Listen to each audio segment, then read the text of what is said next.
Hi everyone, for today's videos, gagawa tayo ng hand bouquet at ang gagamitin natin bulaklak ay puti at itim. Related kasi ang gagawin nating hand bouquet sa special edition ng Halloween at makikita nyo nga rin dito na lalagyan ko ng eucalyptus at sticker ng spider. Hi everyone, ako nga pala si Bench Bara bilang florista dito sa Oman. Kailangan din pala natin lagyan ng bulak para sa ganun magmukha siyang sapot ng gagamba.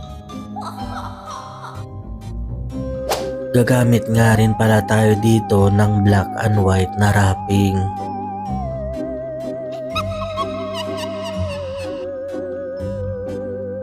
Sisimplihan lang natin ang paggawa ng hand bouquet. Kailangan lang natin ipa-ekis at lagyan ng tape.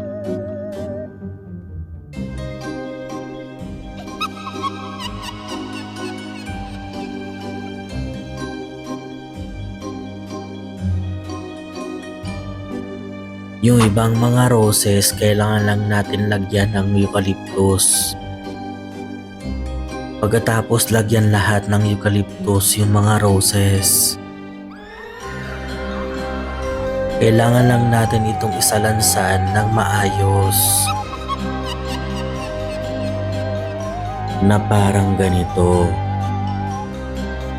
Kailangan lang natin isunod-sunod yung mga roses. At kapag nabuo na ang bouquet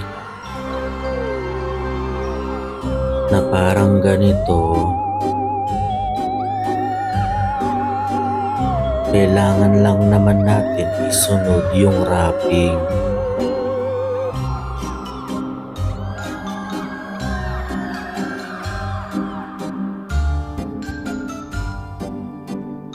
At syempre, ang uunahin lang natin dito yung transparent na puti.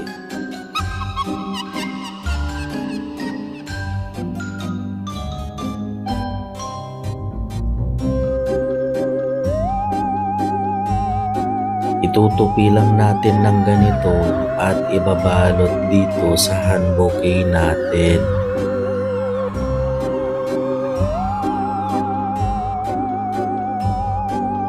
Uulitin lang natin yung procedure sa ganong paraan din.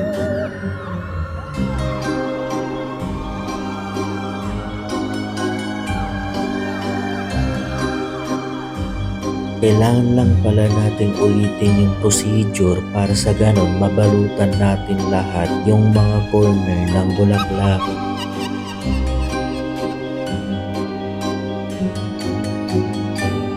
At magiging ganito na yan kapag natapos ng mabalutan.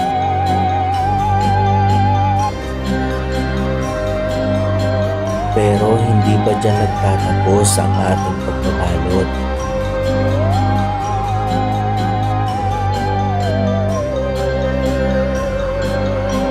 Dahil dadagdagan natin ito ng itim na pangbalot.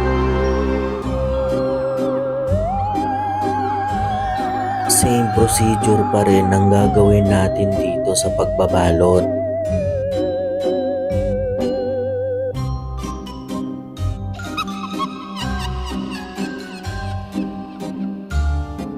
At kapag nalagyan na natin ng buong wrapping ang hand bouquet natin,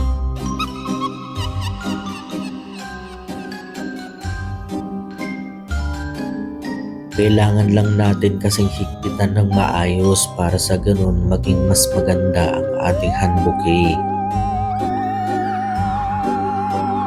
O diba, mas pinaganda? And this is the final result.